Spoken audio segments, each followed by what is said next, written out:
Hi viewers, this is Lasya. కాకరకాయ నిల్వ పచ్చడి ఎలా చేసుకోవాలో చూద్దాం. ఇక్కడ నేను 600 గ్రామ్స్ వరకు కాకరకాయలు తీసుకున్నాను. కాకరకాయలు మరీ సన్నగా లావుగా ఉండకుండా మీడియం సైజులో ఉండేలా చూసుకోవాలి. తర్వాత వాష్ చేసుకొని డ్రై చేసుకొని సన్నగా రౌండ్గా కట్ చేసుకొని పెట్టుకోవాలి. మరీ మందంగా కట్ చేసుకుంటే ఆయిల్లో తొందరగా ఫ్రై కావు. కట్ చేసుకున్న ముక్కల్ని బాగా ఆరబెట్టుకొని తర్వాత వెడల్పాటి గిన్నె తీసుకొని 300 గ్రామ్స్ వరకు నూనె పోసుకొని కాకరకాయ ముక్కలు కొన్నిగా వేసుకొని ఫ్రై చేసుకోవాలి. కాకరకాయలు మరీ క్రిస్పీగా కరకరలాడడం ఏం అవసరం లేదండి.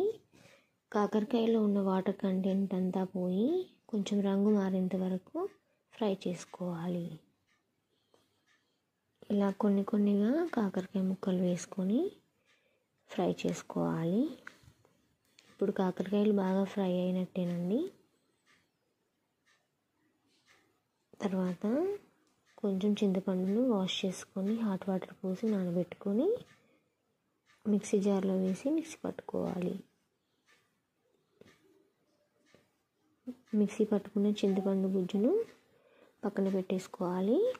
తర్వాత కాకరకాయలు ముక్కలు వేయించుకున్న గిన్నెలోనే మరి కాస్త ఆయిల్ యాడ్ చేసుకొని పోపు వేసుకోవాలి.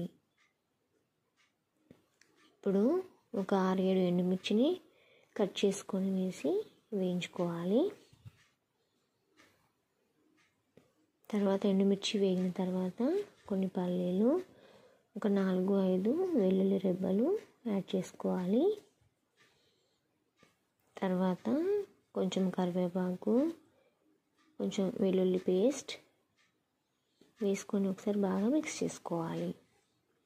తర్వాత 1 టీ స్పూన్ పసుపు వేసుకొని ఒకసారి మిక్స్ చేసుకొని ఇప్పుడు ముందుగా రెడీ చేసి పెట్టుకున్నటువంటి చింతపండు గుజ్జును వేసుకొని ఒకసారి మిక్స్ చేసుకోవాలి.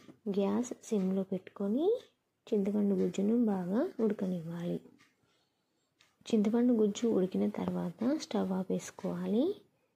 తర్వాత ఇది చల్లారిన తర్వాత 1 కప్పు కారం, మనం తీసుకున్న కాకరకాయ ముక్కలకి 1 కప్పు కారం సరిపోతుంది.